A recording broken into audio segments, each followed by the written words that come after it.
Assalamualaikum warahmatullahi wabarakatuh. Selamat pagi anak-anak. Sebelum memulai pelajaran pada pagi hari ini, alangkah baiknya kita mulai dengan bacaan bismillah terlebih dahulu ya. Bismillahirrahmanirrahim. Nah, kemarin kan kita sudah mempelajari tentang kondisi masyarakat Arab pra-Islam. Setelah itu kita hari ini mempelajari tentang dakwah Nabi Muhammad SAW ketika di Mekah. Nah, pertama ibu akan menjelaskan tentang riwayat Nabi Muhammad SAW terlebih dahulu. Nabi Muhammad itu lahir pada tanggal 17 Rabiul Awal tahun Gajah bertepatan pada tanggal 20 April tahun 571.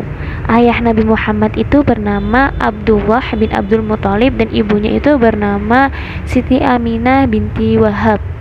Nah, bapak Nabi Muhammad dan ibu Nabi Muhammad itu bertemu pada datuk beliau yang bernama Kalab. Nah, jika disusun diruntut sampai atas, nasab beliau itu berakhir pada Nabi Ismail. Setelah itu permulaan dakwah Nabi Muhammad SAW. Nah, Nabi Muhammad itu ketika Nabi Muhammad itu mencapai usia yang sempurna, yaitu usia 40 tahun, Allah Subhanahu wa taala mengutusnya sebagai pembawa kabar gembira dan peringatan untuk mengeluarkan mereka dari zaman kebodohan menjadi cahaya ilmu, yakni diangkat sebagai nabi dan rasul. Peristiwa tersebut terjadi pada tahun 610 Masehi yang bertepatan pada tanggal 17 Ramadan tahun 13 sebelum Hijriah. Beliau diangkat ketika sedang bertahanus di Gua Hiro, sebuah gua di Jabal Nur yang terletak beberapa kilometer sebelah utara kota Makkah. Tempat itu Nabi Muhammad berusaha menenangkan diri dengan beribadah beberapa malam.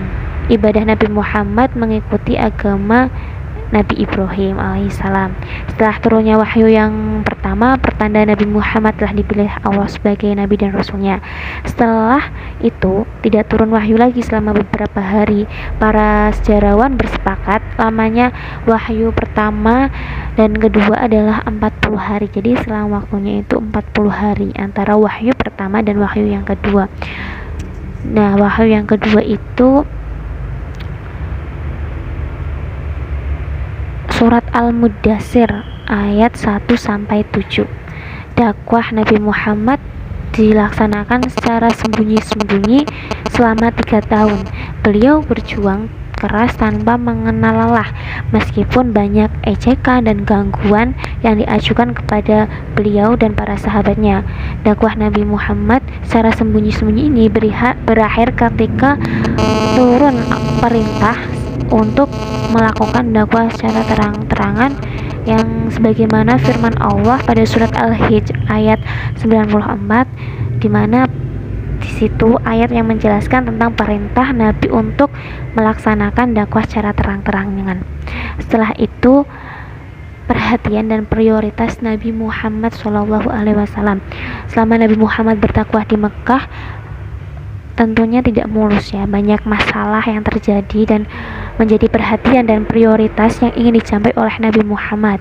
Nah, seperti mengajarkan ketauhidan, kondisi masyarakat Mekah yang menyembah berhala, terus memberi kabar tentang hari pembalasan, merubah perilaku masyarakat jahiliyah, mengangkat dan melindungi hak asasi manusia, dan yang terakhir mengangkat dan melindungi hak asasi manusia.